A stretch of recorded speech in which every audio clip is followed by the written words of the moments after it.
I decided to bring back about 10 colleagues for an after party, so I asked my husband to get things ready. Despite being in my final month of pregnancy, I believed there was still much I could do. However, exhausted from taking care of 2-year-old twins and being heavily pregnant, my body was at its limit. My husband, indifferent to child care and firm in his belief that it was a woman's job, lost his temper when I understandably refused to handle the last-minute preparations for the after-party. Despite my exhaustion, I reluctantly began preparing, laying down in the nursery to put the twins to sleep. 5 hours later, one of the drunk colleagues stumbled into the nursery and was shocked to discover I had young kids and a pregnant wife. He accused my husband of tricking them, raising his fist in anger. With just one remark from my husband, the enjoyable after-party turned into chaos. I had married my husband at 28 in a whirlwind romance, and we had married within a few months. While I couldn't quit my job immediately, we agreed that I would hand over my duties and resign upon becoming pregnant. My husband always wanted me to be a homemaker, and though we didn't actively try for kids, we enjoyed a typical newlywed life for the first year. I became pregnant just before turning 30, and true to our agreement, I left my job to become a full-time homemaker. My husband was excited about becoming a father of two, but he struggled with household responsibilities. During my hospital stay for the twins' birth, my in-laws suggested he stay with them, but he chose to stay at his parents' house. Upon returning home, my husband's disinterest in parenting became apparent. He complained, left me with the babies and the luggage, and demanded tea. This marked the beginning of a pattern where he showed little interest in parenting, even with both sets of grandparents helping out. Parenting eventually became a joint effort with both sets of grandparents who adored the twins. Despite their reassurances and support, my husband showed no interest in getting involved in childcare. His attitude worsened when my parents were not around, leading to my in-laws losing their patience. Despite stories of other fathers overcoming initial hesitations, my husband remained uninterested, responding with indifference or monosyllabic answers. His attitude deteriorated further in the absence of my parents, complaining about hunger and demanding proper meals. While I breastfed the twins, my husband criticized the use of ready meals, insisting on a home-cooked meal as a homemaker's duty. Despite my assurance that I didn't rely on ready meals all the time, he seemed dissatisfied even with just one item being store-bought. He viewed the use of ready meals as slacking off in housework, asserting that if he was hungry, he could make something himself. I suggested taking turns breastfeeding with formula milk instead of demanding a cooked meal, which initially shocked my husband. My in-laws scolded him, explaining that if I cook, there would be nothing left for a full-time homemaker to do. And if I breastfeed, what's left for a mother to do? Their lectures were followed by basic child care lessons from my father-in-law. Although my husband reluctantly helped, he remained sullen for the next 2 years until I became pregnant with our third child. During my second pregnancy, my severe morning sickness couldn't elicit any demands from my husband. He started doing more household chores and child care, thanks in part to my in-laws' initial guidance. However, he gradually found excuses to avoid these responsibilities. The turning point was when he cooked a meal that wasn't very tasty. Feeling unappreciated, he thought it was a waste of time, and his dedication quickly faded. Now he spends his weekends on hobbies, often coming home late on weekdays due to work or social engagements. Despite my requests for him to come home earlier or spend at least one weekend day with the twins, he prioritizes his personal interests. This situation, combined with his disinterest in parenting, left me questioning why I got pregnant with a third child. As the 2-year-old twins became more sensitive to our attitudes, I couldn't help but feel disappointed. Despite occasional kindness from my husband, especially in seeking physical intimacy, our overall dynamic was strained. Refusing him would create problems, creating a vicious cycle that led to our current situation. Feeling the baby move inside my growing belly was endearing, but I couldn't shake the relentless self-questioning. With the upcoming C-section, I needed my husband's help to care for the twins while I was hospitalized. However, he couldn't commit to evenings, citing unpredictable work and the embarrassment of taking time off for his wife's childbirth. His demand for dinner and dismissal of the topic left me speechless. As my pregnancy progressed, the strain on my back increased, and his criticism of my housework intensified. His logic, asserting that his earnings kept the family going, was infuriating. Approaching the 36th week of pregnancy, my movements slowed, and his lack of consideration added to my frustration. Yet, fearing harm to my body, I hesitated to confront him. I refrained from engaging in an argument, keeping my urge to argue in check as I absorbed unkind words from my husband. The 38th week of my pregnancy, scheduled for a C-section, was quickly approaching. My husband questioned the need for a C-section this time since it was just one baby, suggesting that natural childbirth might be more fulfilling. However, he failed to understand the risks involved and dismissed the idea of early hospitalization and a longer stay. His misconception that I was choosing a C-section to avoid housework left me bewildered. Despite patient explanations of the risks to both mother and baby, he refused to listen, deeming the topic irrelevant to him. On the day of my admission, I attempted to get his understanding, but he snapped at me, calling me persistent. Unexpectedly, my husband called to announce that he was bringing 10 colleagues home for an after-party and asked me to prepare food, including desserts for women. This used to be a common occurrence before the twins were born, but the frequency had decreased. I explained the impracticality of preparing a meal in my condition, especially with short notice. I suggested having the after-party elsewhere, even if it meant exceeding the budget, but my husband insisted on hosting it at our house.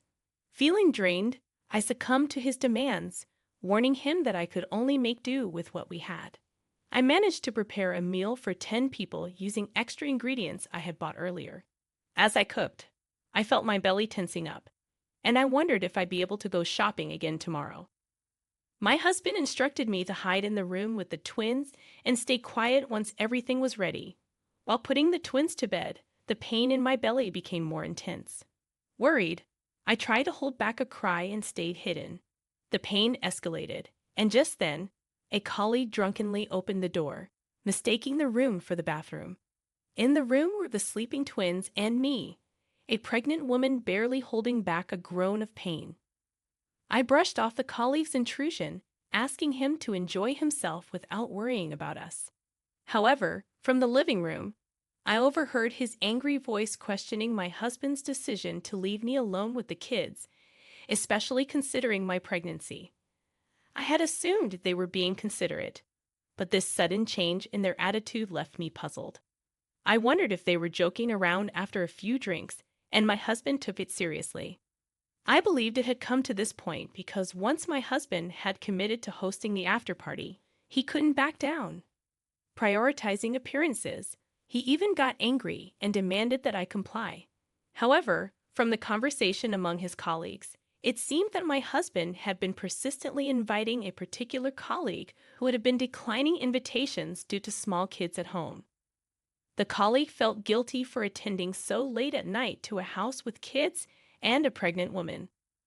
A colleague mentioned, "I was told you and the kids were at your parents' house and your husband was alone, so no need to worry." Believing that 10 colleagues came for an after-party, my husband had instructed me to hide so I wouldn't be seen. The colleague continued, "She always uses excuses like taking care of the twins or being pregnant and close to delivering to skip household chores. I had to make her cook, at least making a meal for 10 people at once. Considering how much she has been slacking, it's still not enough."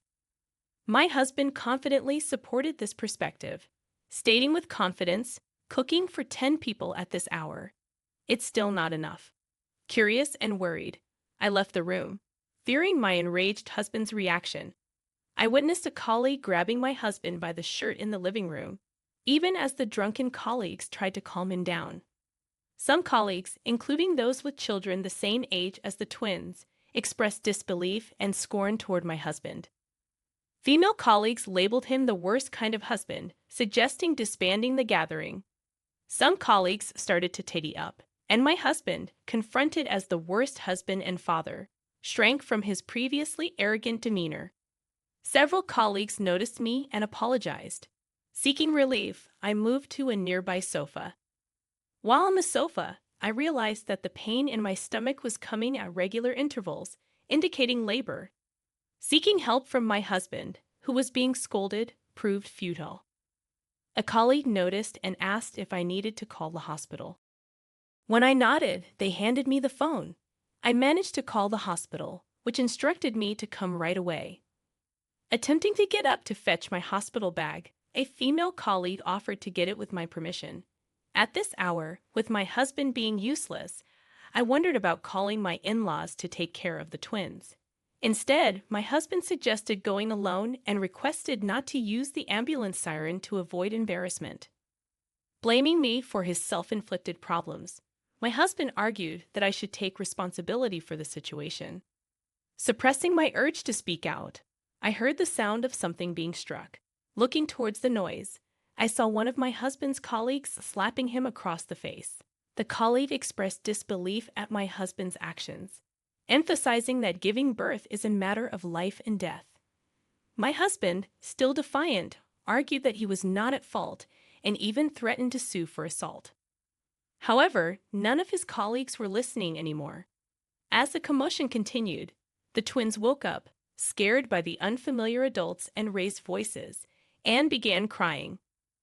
I found myself overwhelmed, not only caring for myself, but also having to soothe the twins, which frankly frustrated me. In such a critical moment, a useless husband who prioritizes his pride becomes unnecessary.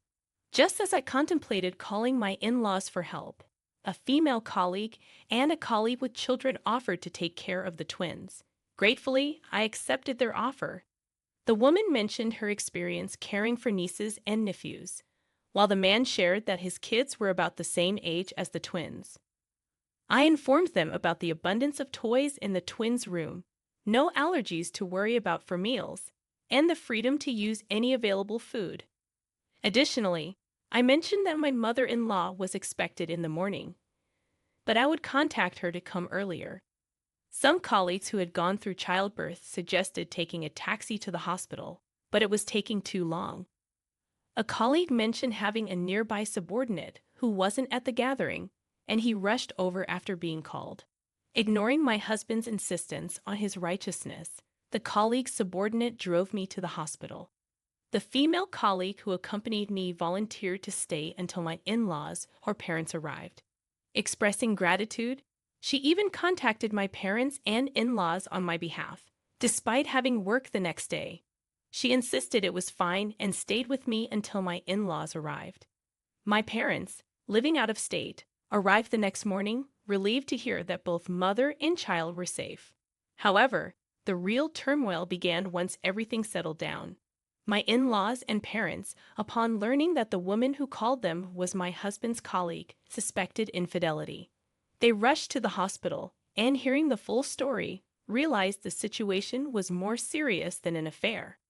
Assuming my husband was at home taking care of the twins, my in-laws felt somewhat relieved. However, the reality was that colleagues were looking after the twins, and I had been forced to cook for 10 people while nearing childbirth. My in-laws apologized to me and my parents for my husband's misbehavior, suggesting it would be better if my parents were here. They left to deal with my husband. Upon arriving home, my in-laws found a scene that was apparently appalling. Most of my husband's colleagues had gone home, leaving only the two who had offered to look after the twins. They were busy caring for the twins and cleaning up after the gathering. My husband was sulking in a corner, drinking beer from a can. His father gave him a solid hit, and my mother-in-law thanked the remaining colleagues for their assistance. Later, my in-laws thanked the remaining 10 colleagues to express their gratitude and apology. When it was just my husband, his parents, and the twins, my mother-in-law took the twins out for a walk to shield them from their father getting scolded. Upon returning home, my husband's cheek was even more swollen, indicating a solid hit from his father. Despite the stern lecture, My husband insisted that what he did wasn't wrong. Upon my return home with our third child, my husband showed no change of heart in front of his parents, seemingly complying with their instructions. However, as soon as his parents left, he reverted to his old self. With 2-year-old twins and a newborn baby, I couldn't free up my hands, yet he continued ordering me around. He started blaming me for being an inadequate wife, claiming that was the reason his father hit him. Fed up, I decided to divorce him and informed my in-laws and parents about it. My parents supported the decision, and my in-laws, disappointed in their son, expressed no opposition, apologizing for the trouble he caused. Despite this, my husband strongly opposed the divorce, consulting his colleagues at work for advice, but they were surprised by his behavior. I hadn't sought a divorce earlier, and my decision was supported by my in-laws. Essentially, my husband found himself isolated by his colleagues, and rumors began circulating at his workplace about an incident during a home party he hosted. The source remained unclear, but on the following workday, a few, including my husband, were absent or arrived late. Furthermore, my in-laws visited the company to apologize to the colleagues present during the event, adding to the mystery. The speculation within the office intensified when news of my safe delivery reached the 10 colleagues who attended the party. Curious employees started speculating that perhaps my delivery played a role in my husband's alleged misstep. While not entirely accurate, the rumor spread, leading to my husband being looked down upon not just by colleagues but also subordinates. Eventually, his work shortcomings became conspicuous, and feeling uncomfortable, he chose to leave the job voluntarily. Only after quitting his job and returning to his parents' house did my husband seem to grasp the gravity of his actions. Initially agreeing to the divorce in a fit of anger, he later pleaded with me, almost in tears, to reconsider, emphasizing that our home was his sanctuary. By then, however, I had already let go of that house, returning to my parents' home, where I am now raising our children with their support. I have no time to spare for a man I've already given up on. Subsequently, my husband struggled to find employment before the deadline and was eventually kicked out of his parents' house with no money. Forced into a corner and facing child support and alimony payments, he resorted to borrowing money from precarious sources, leading him into a life hounded by debt collectors. Presently, he holds a challenging job under shady lenders, earning barely enough each day, with most of it immediately taken away for debt repayment. Despite being back at my parents' house, I maintain contact with my ex-husband's colleagues and his parents. The twins expressed a desire to reconnect with the big sister and big brother who played with them, prompting me to reach out. Surprisingly, aside from my husband, his colleagues turned out to be sensible and understanding individuals. I attribute my current happiness to these 10 people. And I've even formed strong connections with some of them on a family-to-family basis, where we share our parenting challenges. My in-laws have been incredibly supportive, and the twins adore them. Due to the positive relationship between my parents and in-laws, they regularly come to visit the twins and the new baby. This entire experience has taught me the importance of helping each other out, and I won't forget the gratitude I felt then. I aspire to create an even happier life than I have now with my precious family.